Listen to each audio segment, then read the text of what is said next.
네, 오늘 설명은 문법적인 내용을 중심으로 하겠습니다. 용벼천가가 1장부터 125장까지 있는 긴 그 분량인데 교과서에는 주로 2장이 많이 실려 있고 그 다음으로 1장, 125장이 많이 실려 있죠.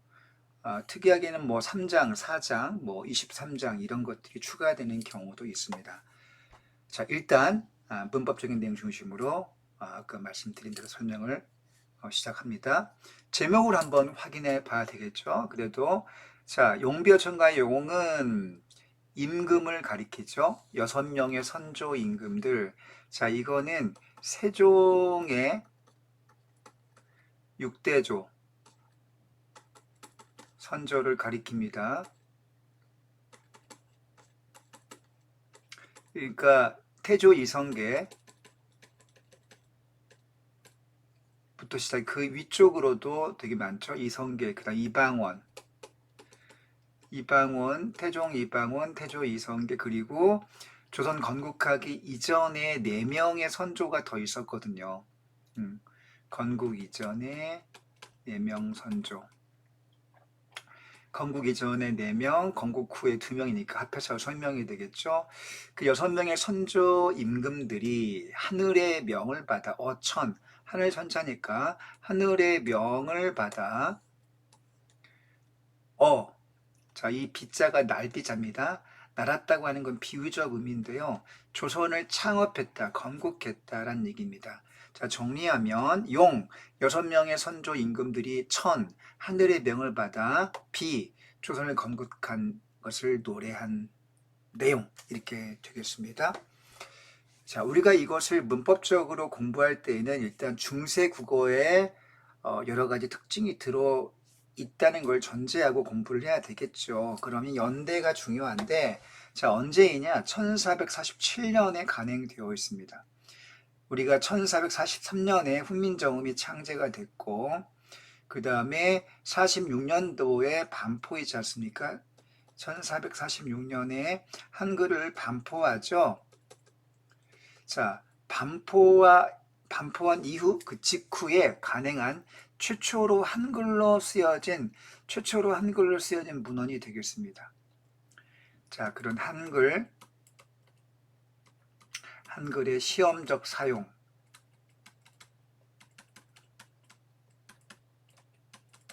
목적이 있겠고요. 그 다음에 건국의 정당성이라고 하는 정치적 목적도 있겠습니다.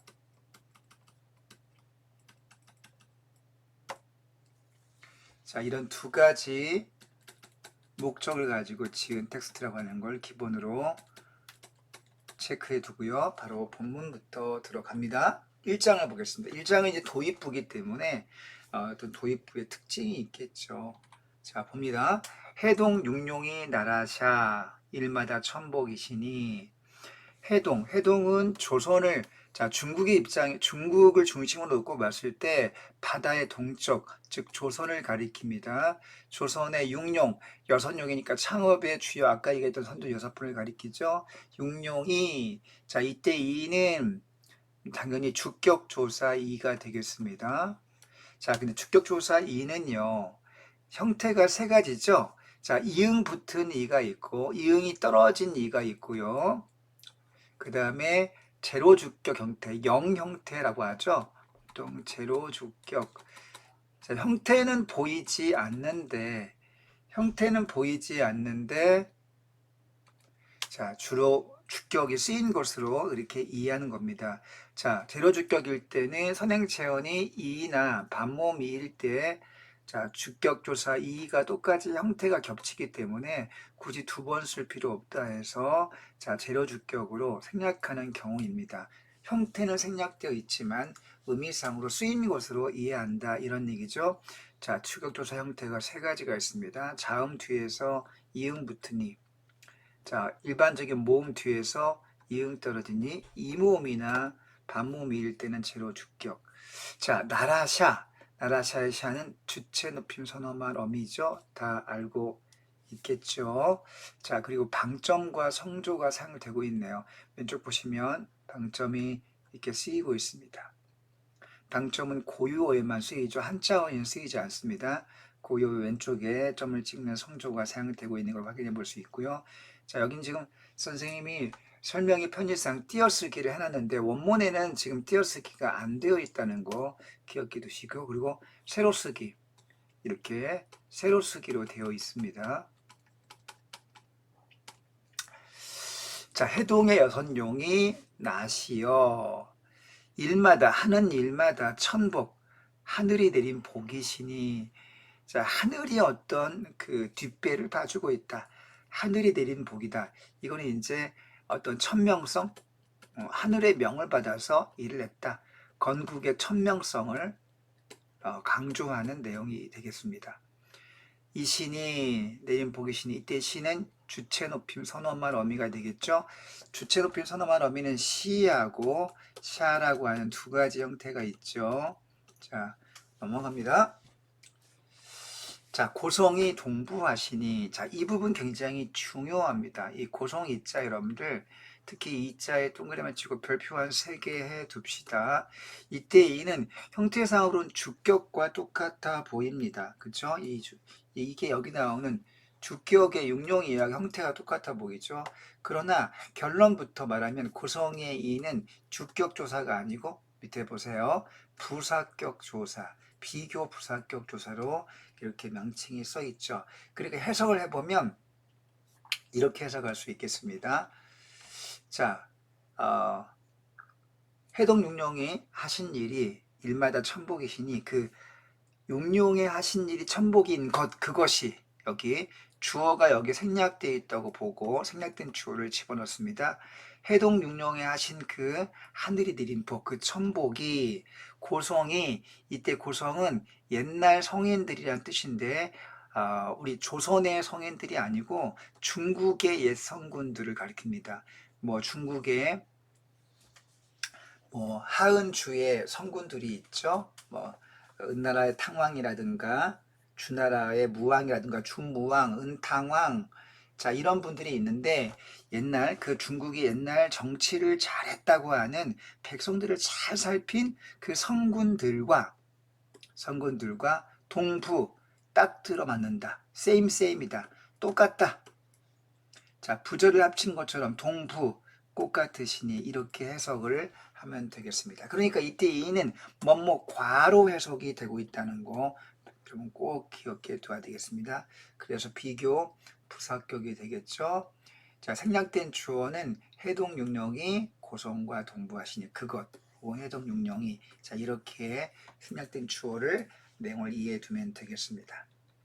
자, 1장의 주제를 확인해 보면요. 조선 건국의 천명성, 정당성이 되겠고요. 자, 용은 당연히 성군. 자, 성군이라는 게 뭐냐면 덕이 있는 군주, 임금이란 뜻이죠. 자, 용이 하늘로 날아오는 것은 자, 하늘로부터 그 정당성을 부여받았다. 자, 그걸 기억해 두고요. 자, 1장의 특징을 한번 주의해서 봐둬야 되겠습니다. 대부분의 장은 2절 삭구, 그러니까 앞절, 한절, 1절에 두 부분이 이렇게 딱딱 2분의 1씩 되어 있고 두 번째 절도 앞뒤가 딱 이렇게 길이가 맞게끔 이렇게 되어 있습니다. 그러니까 이걸 자 1절에 1, 2, 각 절이 순서를 매겨 보면 이렇게 되겠죠. 1, 2, 3, 4, 4개의 구조로 되어 있습니다. 그래서 2절 삭구라고 하죠. 자, 2절 삭구에 대칭 혹은 대꾸로 되어 있는 게 일반적인 형식입니다. 자, 용비어천가의 대부분의 장들은 2절, 전절과 후절, 그리고 각 절은 두 구식에서 앞뒤로 합치면 삭구가 되겠습니다. 2절 삭구의 대꾸 형식을 이루고 있는데요. 대부분의 장이. 자, 이 1장만 2절 3구로 되어 있어서 형식상의 파격을 이루고 있다는 점 기억을 해 둬야 되겠습니다. 자, 여러분 배경구설 한번 읽어보면 되겠습니다. 자, 천명을 받아서 백성을 다스리는 것인데 옛날 중국의 성인들이 하늘의 명령 받아서 왕조를 건국하고 백성들을 잘 보살펴서 그렇게 성군이라고 칭송을 받았지 않습니까? 자, 그것처럼 조선의 육조도 자, 중국의 성왕들과 조선의 육조가 똑같다. 세임이다. 그들과 똑같이 하늘의 명을 받아 개인의 욕심을 채운 것이 아니라 개인의 욕심을 채울 목적으로 왕조를 건국한 것이 아니라 백성을 잘 보살피라는 하늘의 명을 받아서 그렇게 했다는 거죠. 자, 그 다음 밑에 빈출 문제 보세요. 주의합시다. 자, 아까 여기서 육룡의 이는 자, 무슨 격이라고 했죠? 비교 부사격이라고 했습니다. 다른 것은 자, 널라와 너 현대어 해석을 하지 못하면 문제를 풀 수 없어요. 너보다로 해석합니다. 너보다 시름이 많은, 걱정이 많은. 자, 이때 라와가 비교 부사격으로 쓰였네요. 그 후민정음의 나란 말씀의 뒷극의 중국과 이것도 역시 과로 해석할 수 있으니까 똑같이 비교 부사격이 되겠고요. 바다의 어제 밤도곤이 희기가 더하고 자 바다의 빛깔이 자 어제 밤 도곤 뭐뭐 보다란 뜻입니다. 밤보다 역시 해석을 보니까 밤보다 하얗기가 더하고 이것도 뭐뭐 보다란 뜻을 비교의 뜻을 갖고 있는 비교 부사격으로 쓰였네요. 해양 내 이름이 자 마초와 같아시고 회양의 내 이름 과 마침 때마침 같아시고 같구나. 해석이 뭐뭐 과로 해석이 되고 있으므로 이것도 역시 비교 부사격이라는 걸 알 수 있습니다. 자 마지막 5번은요. 여기 이제 용비어천가 마지막 125장의 내용이죠. 이 125장의 내용은 성신이 니사샤도 경천근민하샤사 자 위대한 후대 임금이 후대 임금 2로 해석이 되고 있지 않습니까? 그러므로 주격조사로 쓰였다는 걸 확인해 볼 수 있네요. 자, 이런 문제가 나올 수 있다는 거 여러분 꼭 기억해 두고 내용을 정리해서 이해 암기해 두시기 바랍니다.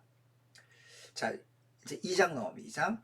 그럼 2장은 쌤이 따로 2장만 따로 띄어서 설명을 자세히 해놨기 때문에 여러분들이 그것을 확인해 보시길 바라고요. 설명을 따로 하지 않겠습니다. 2장 선생님 동영상 2장 부분을 따로 떼어서 정리하시기 바랍니다. 자, 바로 다음 장 4장으로 넘어가 봅니다.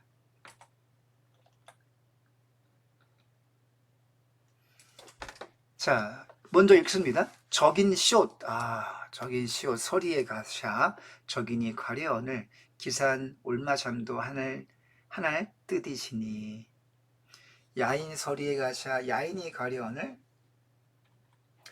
덕원 월마잠도 하날 뜻이시니.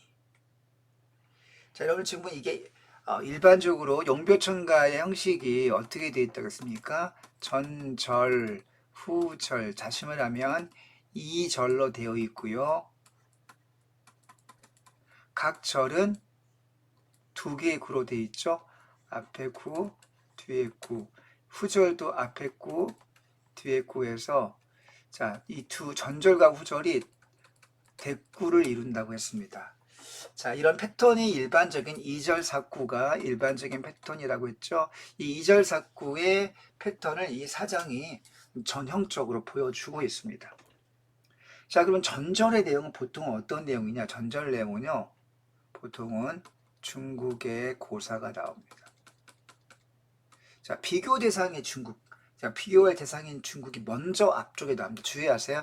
중국이 전절 앞쪽에 나오고 그 다음에 후절. 자, 조선의 6선조. 그 6명의 선조들의 행적이 나오겠죠. 자, 그래서 중국 고사에 나오는 그런 인물들과 사적과 그것들이 비교해서 조선 선조 또한 그랬다. 자, 그렇게 비교하는 내용 방식으로 앞뒤가 대꾸가 되는데 이 비교의 방식으로 되어 있습니다. 이 기본 패턴을 기억해 두면 사장의 구조를 잘 이해할 수 있겠습니다. 그러면 전절에 나오는 중국의 고사 이야기가 뭔지를 한번 내용을 확인해 볼까요? 적인, 서리. 자, 적인이라고 하는 건 오랑캐를 뜻하는 오랑캐. 이 오랑캐 적자입니다. 오랑캐 적자. 주나라의 고공담보가 오랑캐. 여러분들 그 중국에서의 오랑캐는 주로 북쪽에 있는 북쪽에 있는 오랑캐, 그러니까 몽골이라든가 만주 쪽에 뭐 여진, 이제 이런 돌궐 이런 종족이 이제 북쪽 오랑캐고요. 또 서쪽에 오랑캐가 있습니다. 남쪽 오랑캐가 있고요. 동쪽 오랑캐는 바로 중국의 입장에서는 바로 우리나라 조선을 가리키는 그런 것이었습니다. 아무튼 자, 주나라 시대에 중국 주나라 때 고공담보라는 인물이 있었는데 이 사람이 오랑캐, 북쪽 오랑캐 사이에 가서 살았습니다. 자, 서리에 있더니 현대국어로 뭐뭐 어이의 애를 가리키죠. 자, 어리에 어디에 가다. 자, 부사격 조사가 되겠네요. 그런데 장소를 가리킵니다. 우리가 장소를 가리키는 부사격 조사를 그 명칭을 처소 부사격이라고 하죠. 처소 부사격 조사입니다. 애가 오랑캐사에 가서 가시여. 자, 이 가시여 샤는 당연히 주체 높임으로 쓰여는 거네요. 누가 간 겁니까? 자, 생략된 주어인 주나라의 고공담보가 가시여서 살았는데 어느 날 갑자기 이 오랑캐들이 쳐들어왔어. 갈외언을 덤비건을 자 쳐들어온 거죠.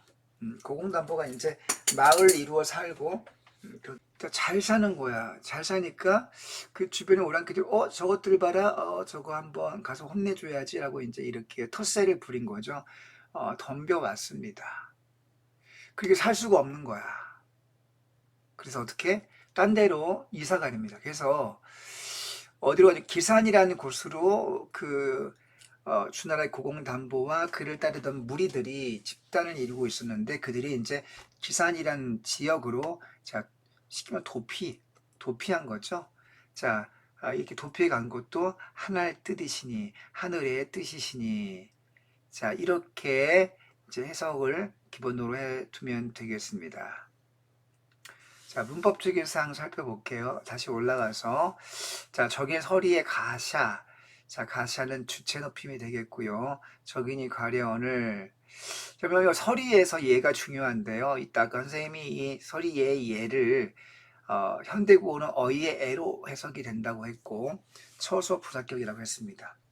자, 보통은 아이의 애나 어이의 애가 쓰이고요.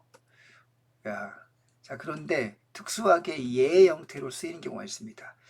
자, 처서 부사격 조사 형태가 세 가지가 있는데 아이의 애가 있고 1번 동그라미 어이의 애가 있고 모음조화를 고려해서 그다음 세 번째로 여의의 예가 있습니다. 그럼 여의의 예는 어떤 경우에 쓰이느냐? 자, 서리의 이가 이 모음이죠. 이 모음 뒤에 올 때는 자, 어이의 애가 아닌 예가 쓰인다는 거 기억해 둬야 되겠고요. 기산으로 올마가심도 올마샴. 자, 샴에 샤가 들어있죠. 당연히 시샤 주체 높임 선어말 어미가 쓰였고요.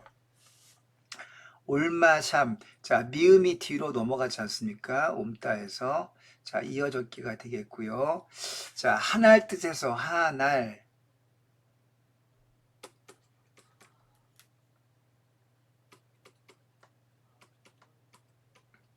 여기 여린이의시 쓰이고 있습니다. 이 여린이의시의 기능이 뭔지 우리가 여러분이 기억해 둬야 되겠는데요. 훈민정음에도 여린이의시 몇 군데 쓰이고 있습니다. 각각 기능이 다른데요. 자,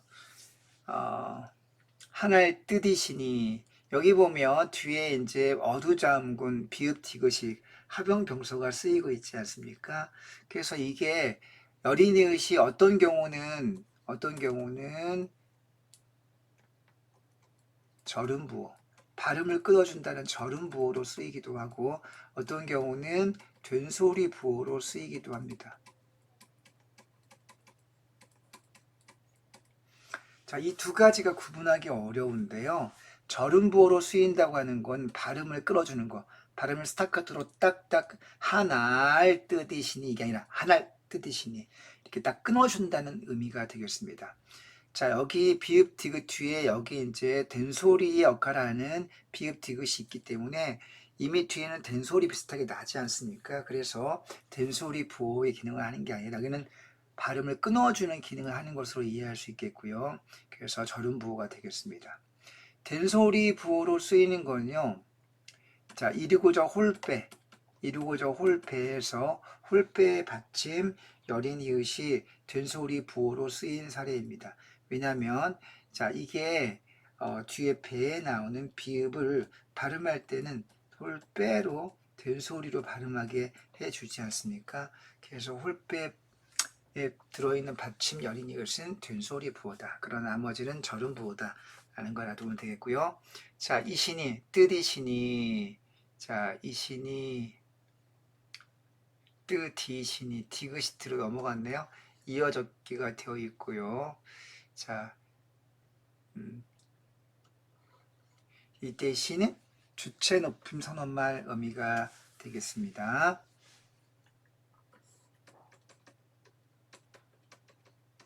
자, 이제 전절에서 중국 고사 고공담보 이야기가 이제 끝이 났으니까 후절에서는 여기부터 이제 후절이죠, 후절. 이 후절은 당연히 조선 선조들의 이야기가 나오게 되겠습니다. 자, 야인의 서리, 야인은 여진족을 가리키겠네. 야인.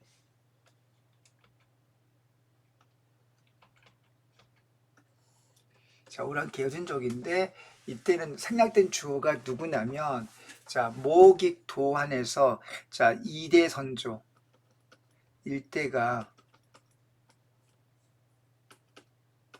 목조, 익조, 도조, 한조, 모익도환 그다음 5가 이제 태조 이성계 여섯 번째 선조가 태종 이방원이 되겠습니다. 자, 아무튼 창업 선조였던 익조가 익조 2대 두 번째 선조인 익조가 오랑캐 여진족 사이에 가서 그 사이에 가서 살은 적이 있습니다. 그런데 이 익조라든가 선조들이 되게 뭐라 그럴까요? 되게 열심히 살고 주변 백성들에게 인정을 받고 또 백성들을 보호해주고 등등등 아주 잘 산단 말이죠. 리더십이 아주 뛰어나. 이제 그러다 보니까 오랑캐들이 이제 저것 봐라. 저것도 좀 뭔가 저 가만두면 안 되겠는데 좀 눌러줘야 되겠어라고 해서 자 오랑캐들이 가만두지 않았습니다. 그래서 오랑캐가 덤볐죠. 자 덤볐을 때 맞서 싸우기보다는 일단 살짝 피했습니다. 어디로 덕원이란 함경도의 덕원이라는 지역으로 올라가서 뭐 도피한 거죠.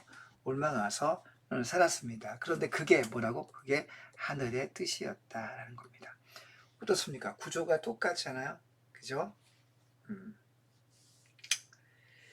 자, 이제 주제를 확인해 보겠습니다. 주나라의 고공담보가 하늘의 명을 받아서 오랑캐의 침범을 받자 다른 지역으로 자, 이주해서 살았듯이 조선에 선조했던 익조 역시 여진족 주변에 살고 있을 때 그들의 침범을 받았지만 하늘의 명을 받아 지역을 옮겨서 이주해서 살게 되었다. 그것이 하늘 뜻이었다. 자, 익조에게 내린 천명성에 대해서 말하고 있네요. 자, 이렇게 비교하고 있죠. 자, 전절과 후절이 이절 사구의 대꾸 형식을 취하고 있고요. 앞뒤가 비교되고 있습니다. 자, 그 비교를 통해서 중국의 고사를 비교를 통해서 건국의 정당성과 천명성을 효과적으로 강조하고 있습니다. 자, 배경구상 여러분 한번 읽어보시고요. 자, 이제 마지막 절 125장으로 넘어가 보겠습니다. 125장은 용비어천가의 마지막 장입니다. 그래서 마지막 장으로서 결사, 그러니까 정리하는 의미가 있는 장이라고 보면 되겠습니다. 자, 문장 볼까요? 천세 우휘 미리 정하산 한수 북에. 해석을 먼저 해봅니다. 천세라고 하는 아주 오래전, 천세대 전부터 우휘, 전에 미리 정하신 누군가 천세 우에 정하신 한찬 주체 높임이 쓰이고 있네요. 한수북 한수는 한강을 가리키죠. 한수 옛날엔 강을 수라고 물 숫자를 붙여서 한수라고 했습니다. 자, 한수 한강의 북쪽에 그러니까 지금으로 치면 강북 지역이 되겠죠. 그러니까 경복궁이 있고 그 뒤에 있는 삼각산 밑쪽에 있는 청와대 밑쪽에 있는 곳을 가리키겠습니다. 이 한양에 누인 개국하샤 복년이 갓 없으시니. 자, 그 한수북에 누군가 이제 미리 도읍을 정하는 거죠. 그러니까 한양의 조선의 그 이 수도 도읍지가 되는 한양은 그냥 단순하게 정해진 것이 아니라 아주 오래 전부터 이것이 명당으로서 나라의 수도나 도읍으로서 좋은 자리라는 것들이 계속적으로 이제 언급되어 오는 것입니다. 자, 문법적인 사항을 먼저 보고 넘어갈게요. 자, 우후이를 형태에서 분석하면 우, 히읗 플러스 의가 되겠습니다. 당연히 우후는 자, 윗상자, 그러니까 위란 뜻인데 히읗 정성 체언이 되겠고요. 히읗 정성 체언의 히읗이 나타나 표기에 사용되는 것은 조건이 있습니다. 뒤에 모음 시작, 자, 조사가 올 때만 히읗이 드러나죠. 여기 우후 플러스 의가 와서 히읗 종성 체언의 히읗이 드러나게 된 것입니다. 이때 의는 자, 현대국어는 뭐뭐에로 해석이 되고 있죠. 뭐뭐에 전에. 자, 당연히 천세 전에 정해 놓은 거니까 서술어를 꾸미는 역할을 하게 되고, 자, 이 의가 자, 우의의 의가 뒤에 나온 정하다의 서술어를 수식하고 있기 때문에 부사어의 역할을 하고 있습니다. 자, 따라서 부사격 조사로 쓰인 것을 알 수 있고요. 자, 세부적인 기능은 시간의 역할을 담당해 주고 있습니다. 이건 시간 부사격 조사가 되겠고요. 자, 정하샤네 샤는 뭐 말할 것도 없네요. 샤가 주체 높임 선언만 어미가 되겠고요. 자, 니은은 정하샤네 니은은 관용사용 어미가 되겠습니다. 자, 그럼 누가 정했느냐? 이거는 이제 전세전부터 하늘이 정해준 거죠.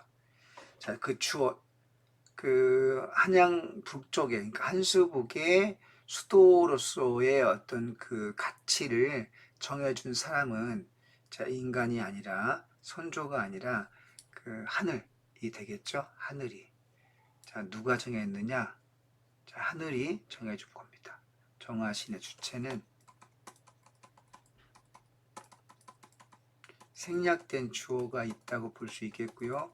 그 생략된 주어는 하늘이라고 볼 수 있겠습니다. 자, 누인 개국하샤 복년이 갓 없으시니. 누인 개국은 한자어니까 여러분들이 뜻을 좀 기억을 해. 자, 누인 어질인자입니다. 어질인자에 그 다음에 누자는 쌓을 누자가 되겠죠.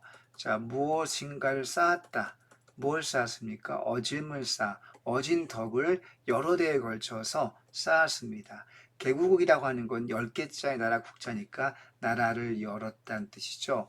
여러분들 조선을 건국한 것은 한 개인이 단순히 무슨 하고 싶다고 되는 것이 아니라 그 태조 이성계 이전부터 그 이전의 4대조 그 할아버지 때부터 오랫동안 덕을 쌓아서 뭔가 지지를 얻고 뭔가 지지 기반이 있었기 때문에 그 덕을 쌓아서 나라를 내게 됐다는 얘기죠. 여시여 복년이 갓 없으시니. 이렇게 덕을 오래 쌓았기 때문에 복년, 자, 이때는 복년이라고 하는 건 하늘이 정해준 왕조의 운명이라는 뜻입니다. 왕조의 운명이 하늘이 정해졌기 때문에 갓이 없다. 여러분, 갓이라고 하면 반치음이 여기 쓰이고 있네요. 갓의 반치음이 쓰이고 있는데 갓은 끝이라는 뜻입니다. 끝. 갓이 현대어로 끝이 됐죠. 끝 없으시니. 운명이 끝이 없으시니. 즉 어진 덕을 쌓아서 나라를 열었기 때문에 그 좋은 일을 해서 쌓았기 때문에 그 하늘이 정해준 그 왕조의 복이 끝이 없이 이어질 것이다. 이런 얘기가 되겠습니다. 자, 이쪽에서 이제 문법적인 사항을 좀 정리해 봐야 되겠네요. 네. 자, 뭐 시샤 등의 주체 높임 선어말 어미가 되겠고요. 복년에 있는 주격 조사가 되겠습니다. 갓이 없으시니 시가 주체 높임 선어말 어미가 되겠는데, 그럼 누구를 높이는 것이냐? 복년이 갓 없다 했으니까 주어인, 자, 높임 대상은 주어인 복년이 되겠죠. 자, 그 다음에 전절에 자, 전절이 끝났습니다. 이제 후절 넘어가서 후절 문장 봅니다. 성신이 니사샤도 경천금인 하샤사. 성신은 성스러운 신, 귀신, 자, 위대한 후손 임금, 위대한 후대 임금입니다. 뜻을 기억해 둬야 되겠고요. 자, 위대한 후대 임금이 대를 이으셔도 니따의 니가 아직 두음 법칙이 적용이 안 되고 있네요. 그죠? 니사샤도 대를 이으셔도 자, 샤 역시 주체 높임 선어말 어미가 쓰이고 있네요. 경천 근민 하샤사. 자, 경천 근민 하샤사 해야 뭐뭐해야 해야만 이런 뜻입니다. 경천근민해야만. 경천근민을 한자를 그대로 풀면요, 이 경자는 공경할 경자, 공경할 경자, 천은 하늘 천자, 하늘을 공경하고 근, 자, 이 삼갈 근자인데 삼가다라고 하는 것은 존중하다 혹은 사랑하다. 민자가 백성 민자 아닙니까? 백성을 삼가다. 자, 경천 근민을 정리해 보면 하늘을 공경하고 근민 백성을 존중해야만 이런 뜻이 되겠습니다. 더욱 굳으시리이다. 더욱 굳으시리이다. 굳어질 것입니다. 자, 굳어지다 앞에 여기 생략된 주어가 있습니다. 무엇이 굳어집니까? 생략된 주어를 앞뒤 맥락을 살펴서 집어넣어 보자니 바로 그건 복년밖에 없네요. 복년이, 자, 선조들이 어진 덕을 쌓아서 국가를 열고 그로 인해 아까 복년이 끝이 없다고 했는데 그 복년을 성신이 이어서 경천근민을 해야지만 더욱더 굳어지겠죠. 자, 굳으시리다 이 부분 굉장히 중요하니까 별표 한 3개만 빵빵빵 해놓을게요. 굳어시리다 분석하면 굿 플러스 으플. 자, 이어적기가 되어 있고 신의 주체 높임 선어말 어미가 되겠고, 자, 리는 미래 시제가 되겠네요. 선어말 어미. 자, 이 이가 문제인데 이가 중요합니다. 이. 다시 이 이는 정확히 쓴다면 이렇게 꼭지 달린 이응에 이가 붙은 단어가 되겠습니다. 상대 높임 선어말 어미 다 알고 있죠? 평서형에 쓰인 형태입니다. 더욱 굳으실 것입니다. 비읍니다. 자, 이때 이가 비읍니다로 해석이 되겠죠. 굳어질 것입니다. 라고 해석을 할 수 있겠습니다. 자, 님금하 알아쇼셔. 자, 이때 하가 높임의 혹격조사인 여러분들 다 알고 있죠? 임금 이시어로 해석을 합니다. 그래서 알아서서 아십시오. 이때 쇼쇼는요, 상대 높임에 쓰이는 종결 어미입니다. 상대 높임이 보통 선어말 어미로도 만들죠. 선어말 어미 아까 얘기했던, 자, 평서형에는 이가 있고 그 다음에 의문형에는 이시 있습니다.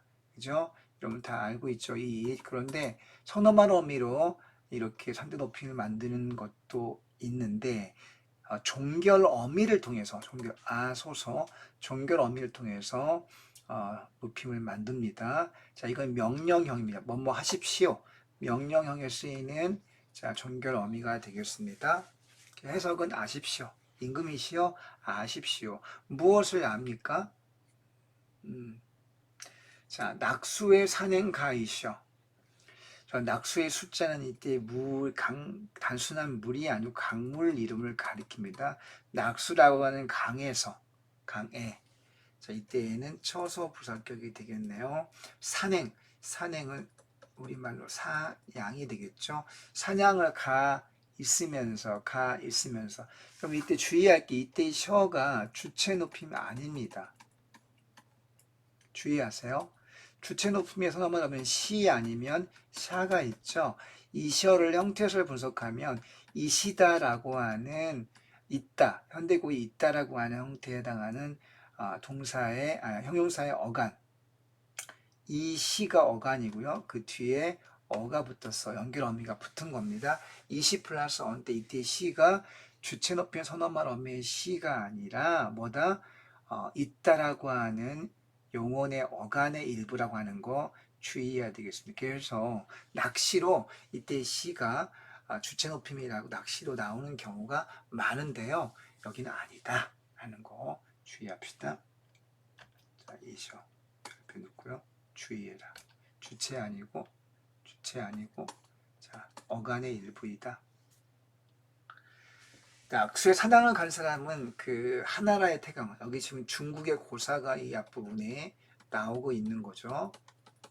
중국에 하나라에 태강왕이라는 왕이 있었습니다. 여러분 밑에 보면 이제 고사가 나와요. 고사를 지금 먼저 한번 읽어볼게요. 중국 하나라 우왕이라는 왕이 있었습니다. 그 왕이 정치를 아주 잘했대요. 그래서 나라 백성을 잘 다스려서 안정이 되었고, 후대 이제 공자를 뺐던 후대 이제 인들이 그 당연히 우왕을 성인이라 칭송할 만큼 칭찬이 자자했습니다. 그런데 그래서 나라의 기반이 튼튼하고 왕조가 아주 뭐랄까 안정된 그런 정치로 이어지고 있었는데, 그런데 그 손자 태강왕이라는 왕이 있었거든요. 태강왕은 할아버지가 정치를 잘했기 때문에 정사가 안정이 됐는데, 할아버지의 그 치적에 지나치게 의존하고 그 손자인 태강왕은 정치에 굉장히 게을렀어요. 사냥을 좋아했는데 뭐 좋아할 수 있죠. 절제하면 좋은데 절제하지 못해.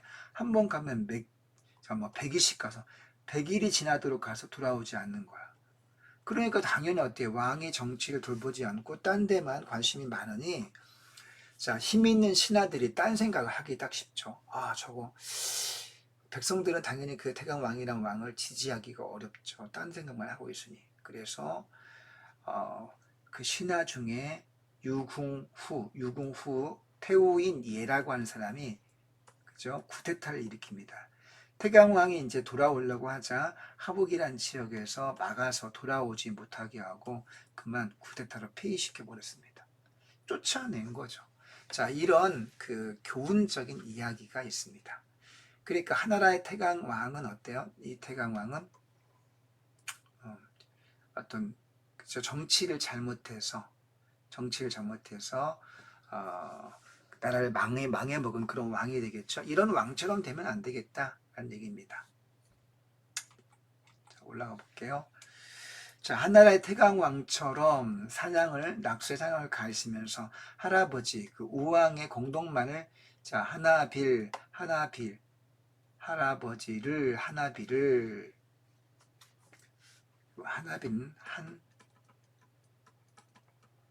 아비, 자, 이것을 이어줬기 위해서 하나비가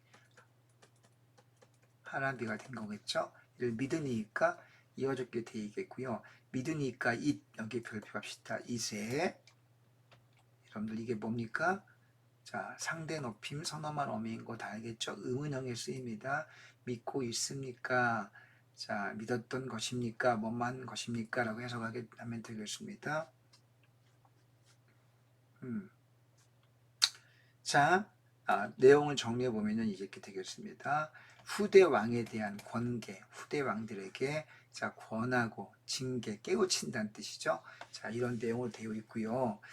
보통 여러분들 앞에 이제 2장 2절 사구, 기본적 형식이 2절 사구로 되어 있다고 했죠. 2절 사구에서 전절과 후절로 기본 형식이 되어 있는데, 전절의 내용에 보통은 중국 고사가 나오고 후절에는 조선 선조들의 이야기가 나온다고 했죠. 이 일반적인 배치의 틀입니다.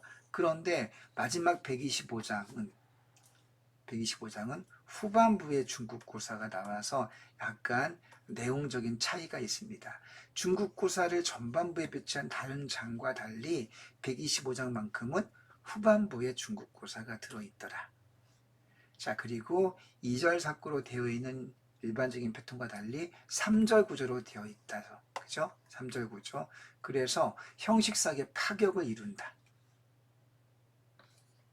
자, 내용을 정리하면 이렇게 되겠습니다. 육조가 누인 개국해서 나라를 열었는데 성신이 경청근민을 해야지만 된다. 그리고 중국의 후반부에 3절에 중국 고사 하나라 우왕과 태강왕의 고사가 나오죠. 자, 태강왕의 그 잘못된 행적을 우리가 교훈 삼아서, 자, 잘못된 것도 우리가 잘못된 일을 자기의 교훈을 삼는 거죠.